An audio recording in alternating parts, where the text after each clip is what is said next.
بسم اللہ الرحمن الرحیم بسم اللہ الرحمن الرحیم ھذا ما ان الفعل المتجرہ بہ او المنقاد بہ بما هو مقطوع الحرمت او الوجوب لا یکون اختیاریہ۔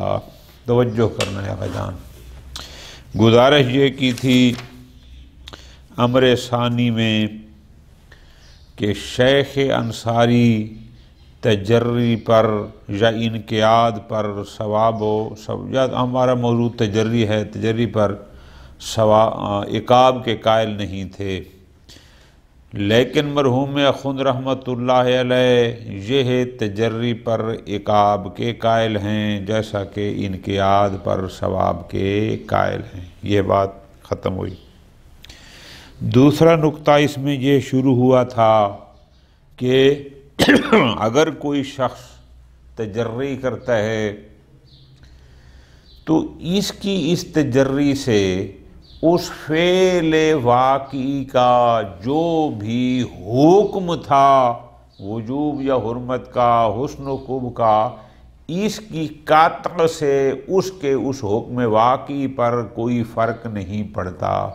یہ گزارش کی تھی میں نے کہ اس نے روح افزا کو خمر سمجھ کر قط ہے کہ ھذا خمر اور پی لیا ہے تو روح افزا پر روح افزا والا حکم ہی رہے گا، اس کی قطع سے اس کے حکم واقعی پر کوئی فرق نہیں آئے گا۔ کیوں؟ یہاں پر بات پہنچی تھی، گزارش کی تھی، وہ اس لیے کہ اس کی قطع، لطف لینا ہے، میں نے اس وقت بھی کہا تھا، اس کی قطع کسی بھی شے میں نہ ایجاد مصلحت کرتی ہے نہ ایجاد مفسدہ۔ اس کو قطع ہو گئی کہ ھذا خمر، اس کی قطع اگر وہ خمر نہیں ہے تو اس کو خمریت نہیں دیتی، اس کو حرمت نہیں دیتی۔ اس کی قطع ہو گئی اس کو کہ ھذا واجب، تو اس کی قطع سے اس میں وجوب پیدا نہیں ہوگا، اس کا جو بھی اصل حکم ہے وہ وہی رہے گا۔ ٹھیک ہو گیا؟ یہ بات ہم نے کہ اس سے کوئی فرق نہیں پڑتا۔ دوسری بات اسی پر چل رہی ہے ہماری کہ اس فعل متجرہ بہ یا منقاد بہ کا جو اصل حکم ہے، گزارش کی تھی کہ اس نے اس شربت کو خمر سمجھ کر پی لیا یا جمعے کو واجب سمجھ کر پڑھ لیا، تو ہم نے کہا تھا کہ نہ اس کے قط سے پڑھنے سے اس میں وجوب آئے گا اگر اصل میں نہیں تھا، اسی طرح اگر وہ اصل میں خمر نہیں تھا، شربت تھا، تو اس میں وہ حرمت نہیں آئے گی۔ دوسری دلیل اس کی یہ ہے کہ وہ فعل متجرہ بہ، اس کی قط سے فرق نہیں پڑتا۔ کیوں؟ لطف لینا ہے، فرماتے ہیں اس لیے چونکہ یہ شخص جب اس مائع کو، جب اس بوتل سے، جب اس گلاس سے کچھ پی رہا ہے تو یہ اس کو خمر سمجھ کر پی رہا ہے، نہ کہ مقطوع الخمریت۔ یہاں دو لفظ نئے ہیں، تھوڑی سی ان کی وضاحت ہو جائے۔ ایک ہوتا ہے خمر کے واقع میں یہ شراب ہے، ایک ہے اس خمر کا مقطوع الخمریت ہونا، یعنی خمر کے ساتھ قطع کی صفت کا آ جانا۔ لطف لینا ہے، دو باتیں ہو گئیں۔ ملا خود یہاں پر ایک نقطہ سمجھا رہے ہیں کہ یہ بندہ جو ارتکاب کر رہا ہے وہ اس وجہ سے نہیں کہ اس کو اس کی خمریت کی قطع ہے، مقطوع خمریہ ہونے کی وجہ سے نہیں، بلکہ یہ اس کا ارتکاب کر رہا ہے صرف اس لیے کہ ھذا خمر، اس کو خمریت سے غرض ہے، مقطوع الخمریت سے نہیں۔ اور آسان لفظ، اس کو موصوف سے غرض ہے، اس کی صفت سے غرض اصلاً اس کی اس صفت مقطوعیت کی طرف توجہ ہی نہیں ہے، بس اس نے سمجھا کہ مجھے خمر مل گیا میں پی لیتا ہوں، آیا وہ مقطوع جو صفت ہے اس کی طرف اس کی توجہ نہیں ہے۔ لطف لینے آگا یہاں پر ملا خود نے ایک اور چھوٹا سا اشارہ کر دیا، چونکہ اس کی طرف توجہ نہیں ہے، قانون یہ ہے کہ ہر وہ صفت یا وہ فعل جو ملتفت الیہ نہ ہو، یعنی جس کی طرف مکلف متوجہ نہ ہو، اگر وہ انجام پا جائے تو وہ فعل یا صفت اختیاری نہیں کہلاتا۔ آپ مہربانی کرنا، اس کو بڑا اہم نکتہ ہے آج کے پورے درس میں، کہ ہر وہ فعل و صفت جس کی طرف مکلف متوجہ نہ ہو، ملتفت نہ ہو، اگر بغیر توجہ اور التفات کے وہ انجام پا بھی جائے تو ہم کہتے ہیں کہ یہ فعل و صفت غیر اختیاری ہے۔ یہ ایک سطر ہو گئی۔ اگلی سطر، اب کتاب سے ہٹ کر تھوڑا سا غور کرنا ہے الفاظ میں۔ اب جب یہ ہو گیا کہ ہر وہ فعل و صفت جو بغیر توجہ کے انجام پا جائے وہ ہوتی ہے غیر اختیاری، اگلی سطر یہ ہے کہ جو فعل و صفت غیر اختیاری ہو وہ موجب حسن و قبح نہیں بنتی، جو غیر اختیاری ہو وہ موجب وجوب و حرمت نہیں بنتی۔ اب ہم آتے ہیں اپنے محل بحث میں، بہت لطف ہے، اس کو ملا خود نے اس انداز میں حل کیا۔ دوسرا کہ وہ کہا فعل متجرہ بے کا جو اپنا اصل حکم ہے اسی پر باقی ہوگا، اس کی قط سے اس پر کوئی فرق نہیں پڑے گا۔ فرماتے ہیں کیوں؟ اس لیے کہ اس نے فقط توجہ اور التفات خمریت کی طرف ہے، مقتول خمریت کی طرف اس کی توجہ نہیں ہے۔ میں نے آسان پیرے میں اس کے لیے یوں کہا کہ اس کی توجہ فقط موصوف کی طرف ہے، اس کی صفت قط کی طرف۔ اب جب اس کی قط اس کا ملتفت الیہ نہیں، وہ اس مقطوعیت کی طرف اور قط کی طرف سرے سے متوجہ ہی نہیں، اگرچہ ہے لیکن یہ ادھر متوجہ، تو جب متوجہ نہیں ہے تو وہ بن جائے گی غیر اختیاری۔ تو جو غیر اختیاری ہوتی ہے وہ کسی شے میں حسن و قبح یا وجوب و حرمت کا سبب بنتی ہی نہیں ہے۔ لہذا چونکہ اس کی توجہ اور اس کا التفات فقط خمریت کی طرف تھا، اس کی مقطوعیت کی طرف نہیں تھا، جب نہیں تھا تو یہ قط اس فعل متجرہ بے کو نہ حسن و قبح دے گی نہ وجوب و حرمت دے گی۔ اس لیے ہم کہہ رہے ہیں کہ وہ فعل متجرہ بے یا منقاد بے اس قط کی وجہ سے اس میں کوئی تبدیلی نہیں آتی، کوئی تغیر نہیں آتا، بلکہ اس کا جو اپنا اوریجنل اصل حکم تھا وہ اسی پر ہی باقی رہتا۔ اصل میں واجب تھا تو اب بھی واجب رہے گی، اصل میں حرام تھی تو اب بھی رہے گی۔ اس کی قط سے کسی غیر واجب کو وجوب نہیں ملتا، اس کی قط کی وجہ سے کسی غیر قبیح کو قبح نہیں ملتا۔ یہ دوسری دلیل تھی۔ تو پھر فوراً اس پر اشکال آ جائے گا، لطف لینا ہے۔ اشکال کیا آ جائے گا؟ اشکال ان کل والا یہ آئے گا، اچھا تو آپ ایک طرف قائل ہو گئے کہ تجری پر عقاب اور انقیاد پر ثواب ہے، اس نے خلاف قط کیا، آپ کہتے ہیں اس کو عقاب ہوگا اور تجری کیا ہے، تو ادھر آپ کہتے ہیں کہ اس جو فعل متجرہ بے ہے اس کی قط کی وجہ سے اس پر کوئی فرق نہیں پڑے گا، لطف لینا ہے۔ تو پھر ہمارا اشکال یہ ہے کہ اس نے جو فعل انجام دیا ہے وہ تو اس نے شربت روح افزا کو پیا ہے، اس نے تو شراب پیا ہی نہیں ہے۔ تو جب اس نے شراب پیا ہی نہیں ہے، اس نے وہ اس جو فعل متجرہ بے تھا وہ حرام قرار ہی نہیں دیا، تو پھر عقاب کس بات کا؟ آپ تو پیچھے قائل ہو گئے کہ والحق، قول حق یہ ہے کہ تجری پر عقاب ہے۔ بھئی اس بیچارے نے تو شراب پیا ہی نہیں ہے تو عقاب کس بات کا ہوگا؟ انکل سمجھ آ گیا؟ یہ ہو گیا انکول۔ قلت میں یہ جواب میں فرماتے ہیں ہم نے کب کہا ہے کہ اس کو عقاب شراب پینے کی بنیاد پر ہوگا؟ ہم کہہ رہے ہیں تجری پر جو ہم عقاب کے قائل ہیں اور انقیاد پر ہم ثواب کے قائل ہیں، وہ ہے تجری پر عقاب اس لیے کہ اس کا عزم علی العصیان، اس نے ارادہ معصیت کیا ہے، اس کا خروج عن اسلوب الطاعہ، اس بنیاد پر ہم کہہ رہے ہیں بندگی کا تقاضا یہ تھا کہ جب قط ہو گئی کہ یہ درست نہیں ہے تو اس سے اجتناب کرنا، لیکن اس نے آداب بندگی کو چھوڑ دیا، اس بات پر عقاب کی بات کر رہے ہیں ہم، نہ کہ اس کی شراب نوشی کی بنیاد پر۔ ٹھیک ہو گیا جی؟ خوب، اس پر آگے ایک قلت ہے، پھر اس کا قلت ہے وہ ذرا طولانی ہے، اس کو پھر علیحدہ مستقل درس میں ہم مکمل کریں گے۔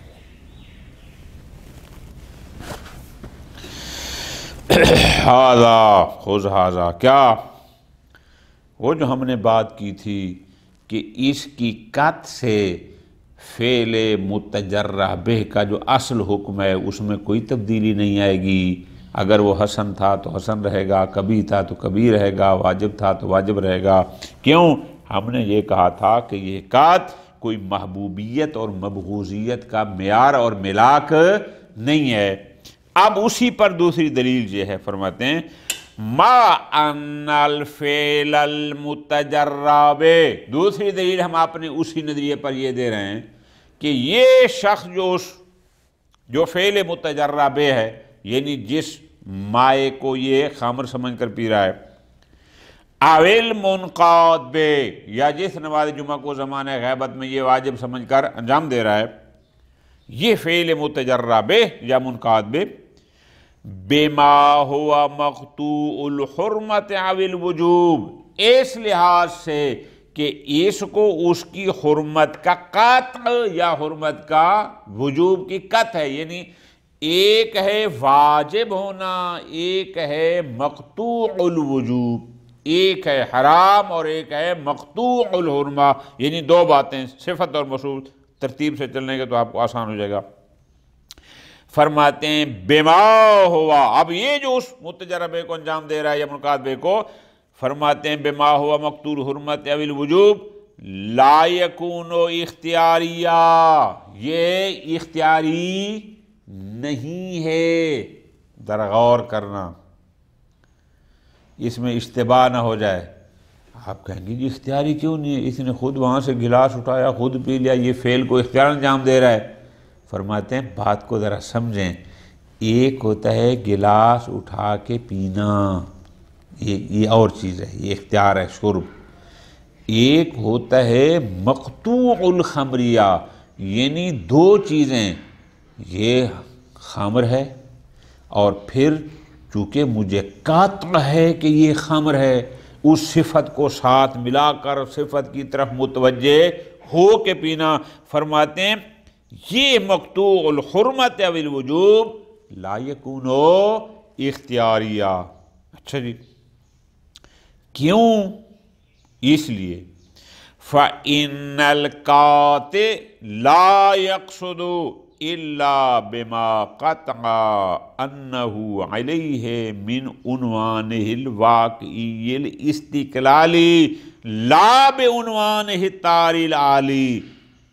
اس کا جملہ کا ترجمہ آپ ملا کے کریں گے تو سمجھ آئے گی کیا کہ یہ بندہ، یہ قاطع جو اس گلاس کو اٹھا کر پی رہا ہے، یہ بندہ اس کے عنوان واقعی استقلالی کی بنیاد پر، نہ کہ عنوان طاری عالی کی بنیاد پر، لطف لینا ہے۔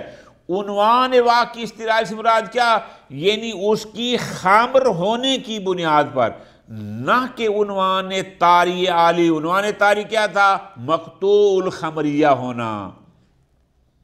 ٹھیک ہو گیا؟ یا یوں آپ کہیں کہ یہ اس بندے کا جو قصد ہے نا، وہ فقط اس کی خمریت کیا ہے، مقطوع الخمریت کا نہیں ہے، یعنی قط جو صفت اس کا وہ قصد نہیں کر رہا، اصل خمریت اس کا مقصود ہے۔ بل لا يكون غالبا بهذا العنوان مما يلتفت علیہ، بلکہ بس اوقات انسان اس عنوان طاری یعنی اس کی قط والا مقطوعیت والے عنوان کی طرف سرے سے متوجہ ہی نہیں ہوتا، صفت کی طرف اس کی توجہ ہی نہیں ہوتی۔ تو جب انسان اس کی طرف سرے سے متوجہ ہی نہیں ہے، فَكَيْفَ يَكُونُ، یعنی وہ چیز جس کی طرف اس کی توجہ ہی نہیں ہے، یکونوں کو آپ یہ کریں گے، یعنی جس کی طرف وہ توجہ ہی نہیں ہے، کیف یکون من جہات الحسن والقبح عقلاً، وہ کیسے جہت حسن کو بن رکھتی ہے کہ انسان جس کی طرف متوجہ ہی نہیں ہے، فعل بے شک ہو جائے تو ایک غیر ملتفت علیہ چیز ہے، وہ کیسے سبب حسن کو بے عقلی بن سکتی ہے؟ یا وَمِن مَنَاطَاتِ الْوُجُوبِ وَالْحُرْمَةِ شرعاً، یا شرعاً وہ ملا کے وجوب حرمت بنے کہ جب یہ اس کی طرف سے متوجہ ہی نہیں ہے۔ لطف لینا گا وَلَا يَكُونُ وَلَا يَقَادْ يَكُونُ صِفَةً مُوجِبَةً لِذَلِكَ، اور ایسی چیز یعنی موجب حسن کو بے عقلی یا موجب وجوب حرمت شرعی نہیں ہوتی الا اذا کانت اختیاریہ، جب تک وہ صفت اختیاری نہ ہو۔ یہ لفظی ترجمہ تھا، توجہ کرنا میری جان، مرادی ترجمے آپ نے 3-4 سطریں علیحدہ لکھ لی ہیں۔ نمبر 1 آپ یوں کہیں گے کہ ہر وہ صفت اور فعل جو جس کی طرف انسان متوجہ نہ ہو وہ غیر اختیاری کہلاتا ہے۔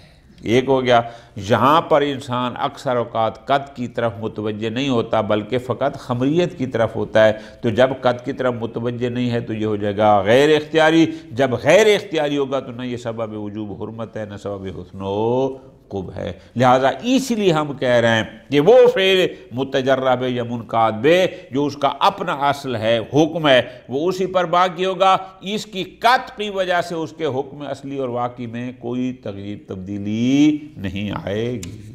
ختم۔ ان قلت، اب ممکن ہے کوئی اشکال کرے، اشکال یہ بنتا ہے کہ اذا لم یکن الفعل کذالک، پس اگر ہم جناب کی بات مان لیتے ہیں کہ چونکہ یہ بندہ اصلاً قط کی طرف متوجہ نہیں ہے، فقط خمریت کی طرف ہے، اور اس کی قط کسی چیز کو نہ وجوب عطا کرتی ہے، نہ حرمت، نہ حسن عطا کرتا ہے، نہ کو، پس اس نے جو پیا ہے وہ تو اس نے پیا ہے پانی، وہ تو اس نے پیا ہے شربت، جب اس کی قط سے اس پر کوئی حرمت آتی ہی نہیں ہے تو آپ پھر ابتدائے امر میں قائل کیسے ہو گئے کہ تجری پر عقاب ہے؟ اس نے کوئی عقاب والا کام کیا ہی، اس نے شربت پیا ہے، اور بقول آپ کے قط کسی شے کے وجوب یا حرمت عطا نہیں کرتی، وہ معیار وجوب و حرمت، تو پھر تجری پر عقاب کس بات پر ہے؟ ان قول اذا لم یکن فعل کذالک فلا وجہ لاستحقاق العقوبۃ علی مخالفت القط، آپ نے تو کہا ہے جو مخالف قط ہے اس پر عقاب ہوگا، آپ تجری پر عقاب قائم ہو گئے، تو آپ فرماتے ہیں پھر یہاں کوئی وجہ نہیں بنتی کہ مخالفت قط پر اس کو، چونکہ اس کی قط نے تو اس کو حرمت عطا ہی نہیں کی، جب نہیں کی تو اس نے حرام کیا نہیں، تو پھر عقاب کس بات کا؟ بس آگے استفہام انکاری، وَهَلْ كَانَ الْعِقَابُ عَلَيْهَا إِلَّا عِقَابًا عَلَى مَا لَيْسَ بِالْاخْتِيَارِ، تو اگر آپ عقاب کے قائل ہیں تو اس کا مطلب آپ ایسی چیز پر عقاب کے قائل ہو رہے ہیں کہ جو فعل غیر اختیاری ہو۔ او بھائی ثواب و عقاب افعال اختیاریہ پر ہوتا ہے، غیر اختیاریہ پر نہیں ہوتا، اور بقول آپ کے کہ یہ تو ہے غیر اختیاری، چونکہ یہ اس کی طرف متوجہ نہیں ہے، ادھر آپ کہتے ہیں غیر اختیاری ہے، ادھر آپ قائل ہو رہے ہیں کہ اس پر عقاب ہے۔ فَهَلْ كَانَ الْعِقَابُ عَلَيْهَا إِلَّا عِقَابًا عَلَى مَا لَيْسَ بِهِ، تو اشکال یہ ہے کسی غیر اختیاری پر عقاب کا کوئی بھی قائل نہیں ہے، تو پھر آپ کی دلیل سے تو یہی نظر آتا ہے۔ قول جواب ملا خود فرماتے ہیں نا آپ بات کو سمجھیں، اگر میں تجری کے مورد میں عقاب کا قائل ہوا ہوں یا انقیاد میں ثواب کا، تو کسی فعل غیر اختیاری پر نہیں ہوا، بلکہ میں کہہ رہا ہوں کہ العقاب انما یکون علی قصد العصیان والعزم علی الطغیان۔ میں جو کہہ رہا ہوں کہ تجری پر عقاب ہے، وہ کیوں؟ چونکہ اس بندے کا قصد معصیت ہے، والعزم علی الطغیان، اور اس بندے کا جو ارادہ تھا طاغی ہونے کا تھا، یعنی اطاعت مولا سے نکلنے کا تھا۔ میں نے وہاں بھی کہا تھا کہ تجری پر ایسے عناوین صادق آتے ہیں کہ جو عقلاً کبھی ہیں، اس بنیاد پر میں کہہ رہا ہوں لا علی الفعل الصادر، نہ کہ میں یہ کہہ رہا ہوں کہ اس کو عقاب ہوگا اس فعل پر الصادر بہذا العنوان، جو اس بندے سے اس عنوان کو پر صادر ہوا کہ اس نے کہا کہ یہ خمر ہے اور پھر پی لیا، اور وہ بغیر بلا اختیار تھا۔ یعنی مراد کیا لطف لینا ہے کہ میں جو تجری میں عقاب کا قائل ہوا ہوں وہ اس بنیاد پر نہیں کہ بے شک یہ فعل غیر اختیاری تھا پھر بھی عقاب ہے، نہ اس بنیاد پر نہیں ہوں، میں ہوا ہوں اس پر جس پر اس کو اختیار ہے۔ وہ اختیاری کیا تھا؟ وہ تھا القصد علی العصیان، العزم علی الطغیان، وہ دونوں اختیاری ہیں، میں اس پر عقاب کی بات کر رہا ہوں نہ کہ اس غیر اختیاری پر۔ اب اس پر ایک ان کلت اور ہے، وہ انشاءاللہ علیحدہ مستقل درس میں۔ وصلی اللہ علی محمد وآل محمد۔